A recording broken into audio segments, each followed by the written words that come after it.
الحمد لله نحمده ونستعينه ونستغفره ونؤمن به ونتوكل عليه ونعوذ بالله من شرور أنفسنا ومن سيئات أعمالنا من يهده الله فلا مضل له ومن يضلله فلا هادي له ونشهد أن لا إله إلا الله وحده لا شريك له ونشهد أن سيدنا وسندنا وحبيبنا وشفيعنا ومولانا محمدا عبده ورسوله أما بعد فأعوذ بالله من الشيطان الرجيم بسم الله الرحمن الرحيم قل إن صلاتي ونسكي ومحياي ومماتي لله رب العالمين قال النبي صلى الله عليه وسلم إن الله لا ينظر إلى صوركم وأعمالكم ولكن ينظر إلى قلوبكم أو كما قال عليه الصلاة والسلام.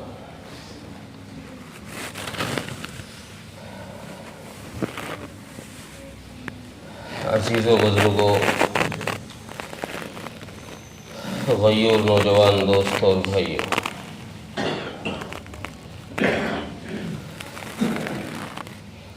اللہ تبارک و تعالی نے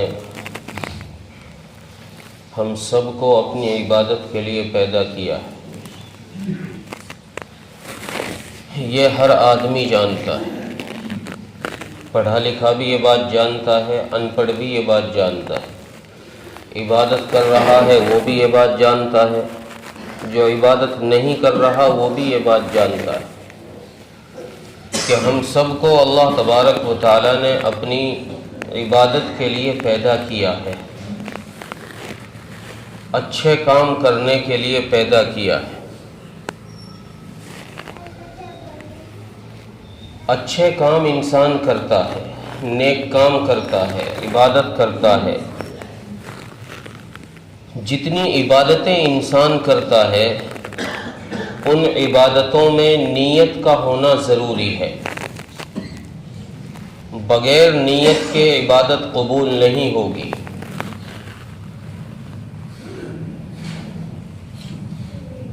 انسان کوئی کام کرے گا تو اس کام کے اندر یہ دیکھے کہ میں یہ کام رسول اللہ صلی اللہ علیہ وسلم کی سنت کے مطابق کر رہا ہوں یا نہیں، اور میرا یہ کام کس کے لیے ہو رہا ہے، اللہ کے لیے کر رہا ہوں یا کسی غیر کے لیے میں یہ کام کر رہا ہوں.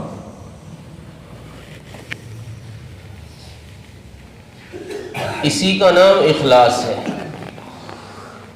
اخلاص دل کی کیفیت کا نام ہے کہ دل کے اندر کیا چل رہا ہے. عبادت کے اندر جو عبادت کر رہا ہوں اس عبادت کے کرتے وقت میری دل کی کیفیت کیا ہے. اس اخلاص سے انسان کا عمل تھوڑا بھی بہت زیادہ ہو جاتا ہے،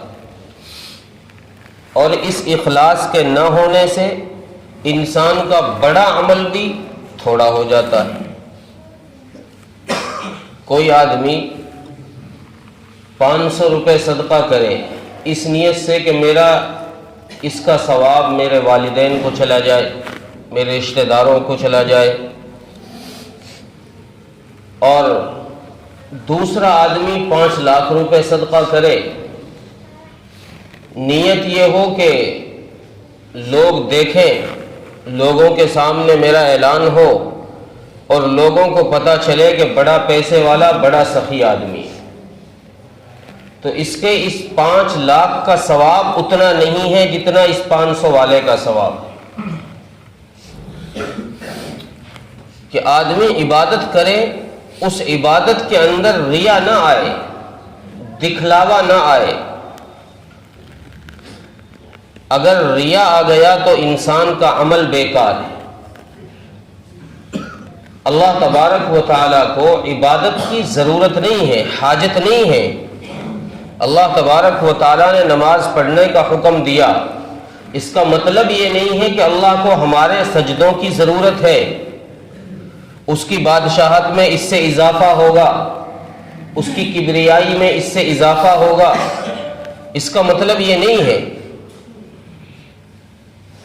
نماز پڑھنے کا جو حکم دیا گیا ہے وہ ہماری حاجت ہے، ہماری ضرورت ہے، ہمارے فائدے کے لیے دیا گیا، اس سے ہمارا فائدہ ہوگا۔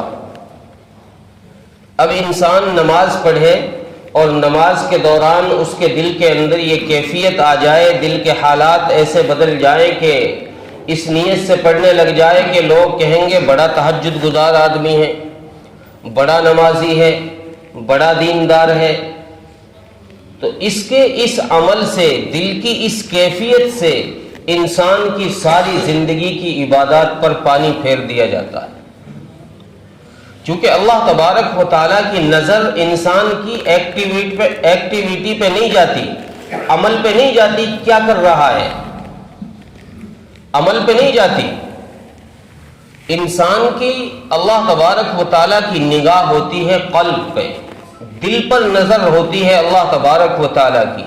اس لیے حدیث میں فرمایا ان اللہ لا ينظر الى صورکم ولا اعمالکم، کہ اللہ تبارک و تعالیٰ نہ تو تمہاری شکلیں دیکھتا ہے کہ کالا نماز پڑھ رہا ہے، گورا نماز پڑھ رہا ہے، اچھی شکل والا پڑھ رہا ہے، بری شکل والا پڑھ رہا ہے۔ اللہ تبارک و تعالیٰ نہ تمہاری صورتوں کو دیکھتے ہیں، نہ تمہارے اعمال کو دیکھتے ہیں، وَلَكِنْ يَنْظُرُ إِلَىٰ قُلُوبِكُمْ، اللہ کی نظر تمہارے دل پر ہوتی ہے کہ یہ کس نیت کے ساتھ پڑھ رہا ہے، یہ عمل کس نیت سے کر رہا ہے۔ اگر نیت اچھی ہوگی تو عمل میں جان آ جائے گی، اگر نیت کے اندر اخلاص ہوگا۔ اچھا، اخلاص کے بھی کئی درجات ہیں، اخلاص کے بھی کئی درجات ہیں۔ اخلاص کا ایک درجہ حدیث میں یہ بیان فرمایا کہ تم اس طرح صدقہ کرو کہ تمہارا بائیں ہاتھ کو نہ پتہ چلے کہ دائیں ہاتھ میں کیا دیا، تمہارے بائیں ہاتھ کو، الٹے ہاتھ کو نہ پتہ چلے کہ سیدھے ہاتھ سے تم نے کیا خرچ کیا ہے، اللہ کے نام پر کیا دیا ہے، یعنی اتنی پوشیدہ طور پر صدقہ کرو۔ اور ہمارے اکابر کا پہلے سے یہ دستور چلا آ رہا ہے کہ وہ صدقہ اتنی پوشیدہ کرتے تھے۔ آپ حضرات نے کتابوں میں بھی یہ بات پڑھی ہوگی، یہ سنی ہوگی کہ پہلے زمانے میں ایسے لوگ گزرے ہیں کہ جو غریبوں کی مدد اس طرح کرتے تھے کہ پیسوں کو، درہم کو، دینار کو ایک تھیلی میں بند کرتے اور اس تھیلی پر ایک پرچہ لکھ دیتے کہ یہ پیسے تیرے لیے میری طرف سے عنایت ہے، میری طرف سے تیرے لیے عطیہ ہے، نام نہیں لکھتے تھے، اور اس تھیلی کو رات کے اندھیرے میں جا کر اس غریب کے دروازے کے پیچھے ڈال کر آ جایا کرتے تھے۔ یہ اخلاص ہے کہ اس غریب کو یہ پتہ ہی نہ چلے کہ کون مدد کر رہا ہے، کس نے میری مدد کی ہے۔ یہ اخلاص کا طریقہ ہے۔ کسی دکاندار کے پاس آپ جائیں اور اس دکاندار سے کہیں کہ بھئی فلاں غریب آپ کے پاس سے سامان لیتا ہے، ہمارے محلے کا غریب آدمی ہے، بتاؤ کتنا کھاتا ہے اس کا۔ دکاندار بتائے کہ بھئی اتنے ہیں، آپ کہو کہ بھئی میں ان کو دے رہا ہوں لیکن میرا نام نہ بتانا، ان سے مطالبہ نہیں کرنا، میرا نام ان کو بتانا نہیں کہ کس نے دیا ہے، لیکن میں ان کی طرف سے یہ عطا کر رہا ہوں، تمہیں دے رہا ہوں، تم ان کا قرضہ ختم کرو۔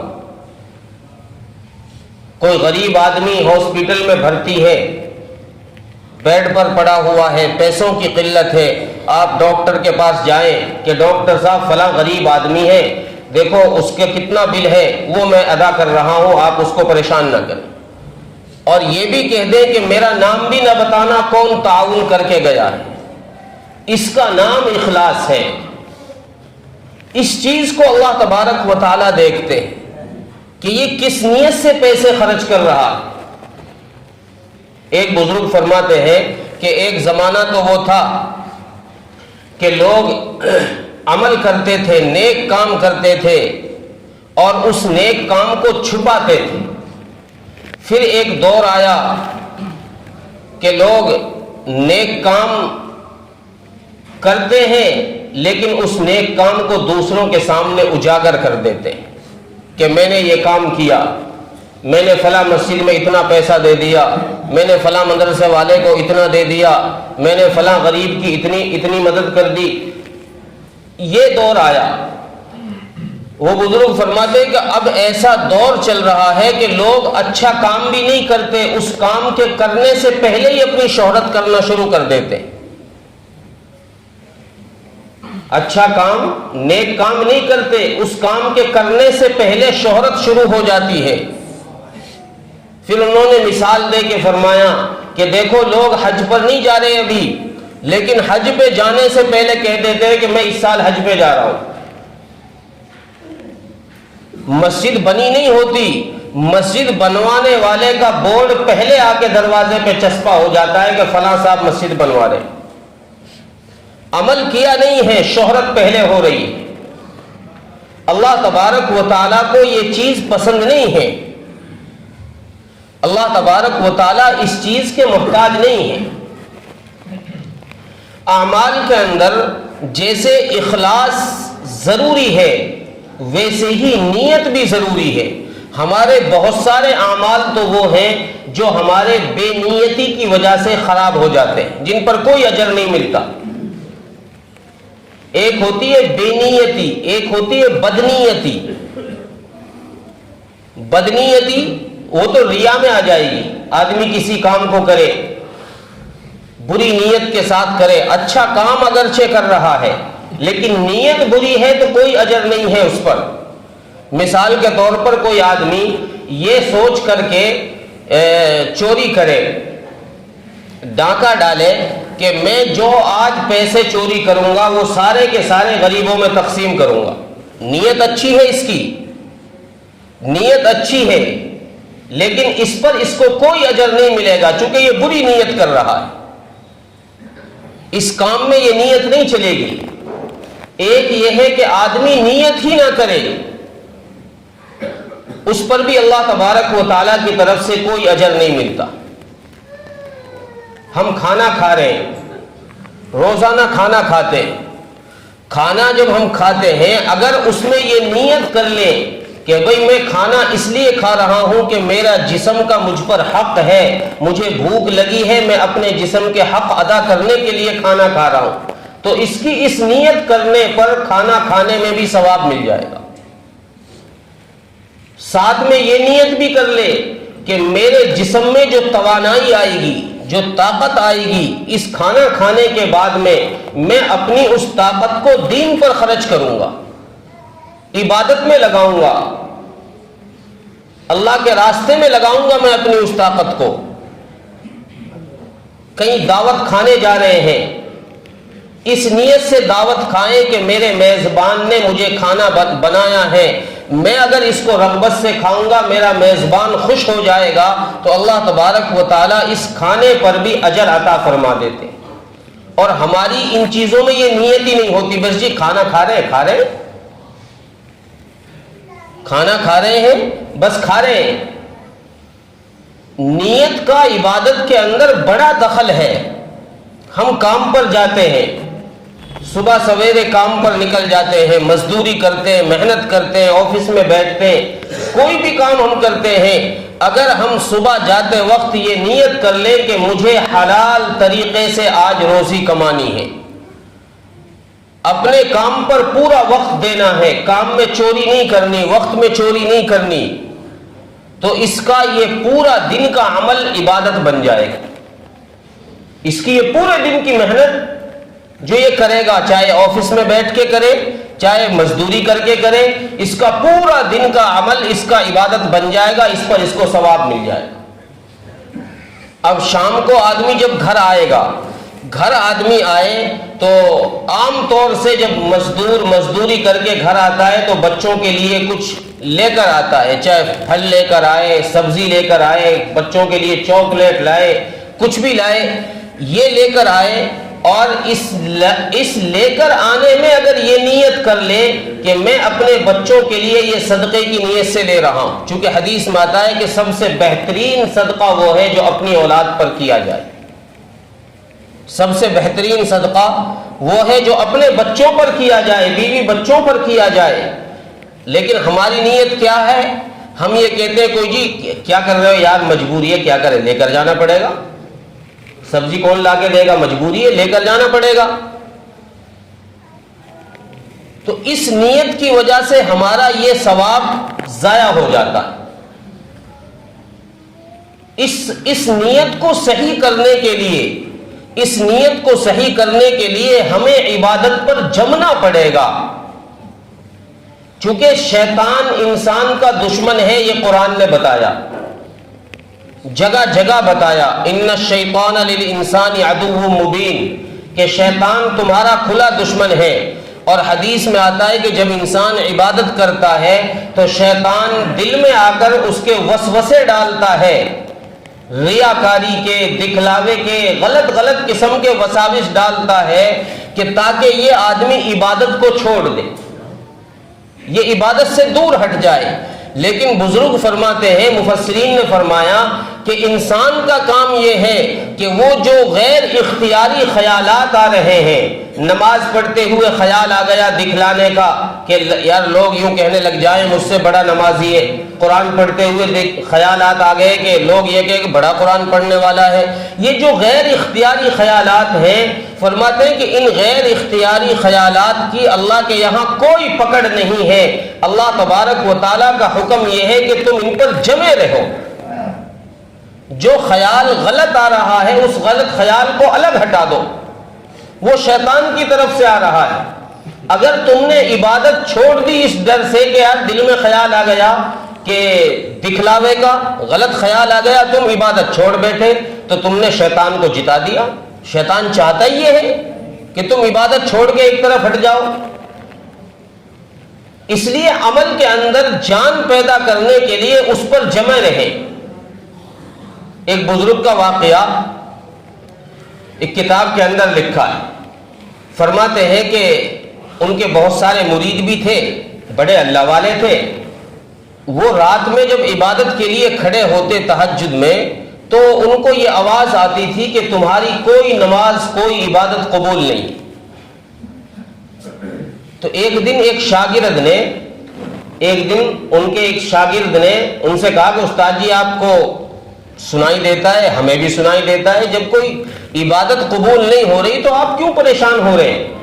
ٹھنڈ میں اٹھ رہے ہیں، وضو کر رہے ہیں، نماز پڑھ رہے ہیں، رات کی نیند خراب کر رہے ہیں، کیوں پریشانی اٹھا رہے ہیں آپ؟ تو وہ کہنے لگے کہ اچھا بیٹا یوں بتاؤ، مجھے تو صرف ایک دروازے کا پتہ ہے جس پر میں اپنا سر رگڑ رہا ہوں کہ میری فریاد یہیں سنوائی ہوگی، میری فریاد کو یہیں پورا کیا جائے گا، مجھے اس دروازے کا پتہ ہے، تم بیٹا دوسرا دروازہ بتا دو، میں وہاں جا کے رکھ دوں، میں اپنا سر وہاں جا کے رکھ دوں گا، تم دوسرا دروازہ بتاؤ۔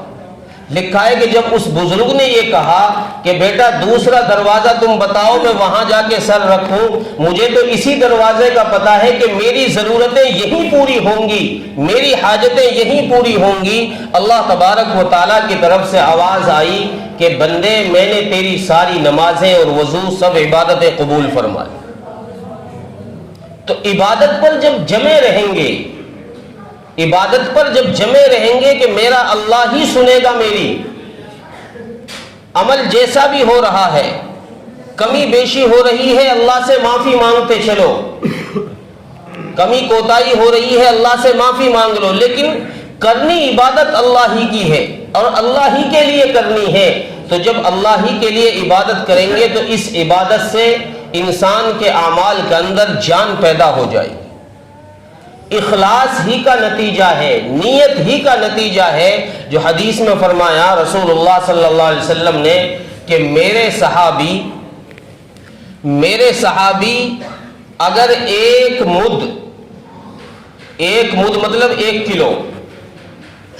کلو جو صدقہ کر دے اور تم سونے کے پہاڑ کے برابر سونا صدقہ کر دو، 1 پہاڑ کے برابر سونا صدقہ کر دو، تو میرے صحابہ کے 1 مد جو صدقہ کرنے کے ثواب کے برابر نہیں پہنچ پاؤ گے۔ اب اس کا مطلب یہ نہیں ہے کہ وہ صحابی ہیں ان کا مقام بڑا ہے، یہ عام آدمی ہے صحابی نہیں ہے اس کا مقام چھوٹا ہے اس لیے ثواب میں اللہ نے فرق کر دیا، نہیں، وہ اخلاص جو للہیت صحابہ کے اندر ہے وہ ہمارے اندر نہیں ہے۔ جس نیت سے صحابی صدقہ کرتے ہیں، صحابہ نے صدقہ کیا، جس نیت کے ساتھ، جس خلوص کے ساتھ، وہ خلوص ہمارے پاس نہیں، اس لیے وہ ثواب نہیں مل رہا۔ اس لیے عزیز و بزرگوں دوستو، اپنی عبادتوں کے اندر جان پیدا کرو، اپنی عبادتوں کے اندر اخلاص پیدا کرو، اپنی نیت کو صحیح کرو، ہر عمل کے اندر اچھی نیت رکھو۔ جمعے کے دن کپڑے پہن کر آئے، جمعے کے دن کپڑے پہن کر آئے، ہماری نیت صرف اتنی ہوتی ہے کہ آج جمعہ ہے چلو اچھے کپڑے پہن، اس کے ساتھ یہ نیت بھی کرو کہ بھائی صفائی آدھا ایمان ہے، الطہور نصف الایمان، النظافت نصف الایمان، صفائی آدھا ایمان ہے، میں اپنے ایمان کی وجہ سے ان کپڑوں کو پہن رہا ہوں۔ ساتھ میں یہ نیت بھی کر لو کہ میں اپنے بدن کو گرمی سردی سے بچانے کے لیے ان کپڑوں کو پہن رہا ہوں۔ شادی شدہ ہے تو یہ نیت بھی کر لو کہ میں اپنی بیوی کو خوش کرنے کے لیے کپڑے پہن رہا ہوں۔ اتنی ساری نیتیں ایک عمل کے اندر ہو جائیں گی تو کئی گنا ثواب زیادہ مل جائے گا، کئی گنا ثواب زیادہ۔ اس لیے جو بھی عبادت ہم کریں اس عبادت کے اندر اپنے دل کو عبادت سے پہلے ضرور ٹٹول لیں، اور پھر ایک دفعہ عبادت کرنے کے بعد ضرور ٹٹول لیں کہ عبادت کے اندر دل کے اندر کوئی بدلاؤ تو نہیں آیا ہے، جو نیت پہلے تھی وہی اب بھی ہے کہ نہیں ہے۔ اگر بدلاؤ آ گیا کیفیت میں تو اللہ سے فوراً استغفار کر لیں، اللہ سے فوراً معافی مانگ لیں، اور جب اللہ سے فوراً معافی ہوگی، استغفار ہوگی، تو اللہ تبارک و تعالیٰ اس خطا کو وہیں ختم کر دیں گے، اس خطا کو جو ہوئی ہے اس عبادت میں فوراً ختم ہو جائے گی وہ خطا، کیونکہ حدیث میں آتا ہے التائب من الذنب کمن لا ذنب لہ، توبہ کرنے والا گناہ سے ایسا ہو جاتا ہے کہ گویا اس نے گناہ کیا ہی نہیں۔ گناہ سے توبہ کرنے والا ایسا ہے جیسا گناہ کیا ہی نہیں۔ اگر کسی عبادت کے اندر ہمارے خرابی آ گئی نیت میں تو اس کے فوراً اللہ سے معافی مانگ لیں۔ جب اعمال اخلاص کے ساتھ ہوں گے اور نیک نیتی کے ساتھ ہوں گے تو ہمارے ان تھوڑے عملوں پر بھی، تھوڑی عبادت پر بھی اللہ کے یہاں بڑا اجر لکھا جائے گا، اور یہ اجر ہمارے مرنے کے بعد کام آئے گا۔ ابھی دکھائی نہیں دے گا، ابھی دکھائی نہیں دے گا کہ کتنا اجر مل رہا ہے، ایک سجدے پر اللہ کے یہاں کیا نیکیاں لکھی جا رہی ہیں، کتنا ثواب مل رہا ہے۔ اس ثواب کا علم اس وقت ہوگا جب دنیا کی آنکھیں بند ہو جائیں۔ اس لیے اپنی عبادتوں کے اندر اخلاص کو داخل کرے اور ریا سے اپنے آپ کو بچا کے رکھے۔ اللہ تبارک و تعالی عمل کی توفیق عطا فرمائے۔ وآخر دعوانا ان الحمد للہ رب العالمین۔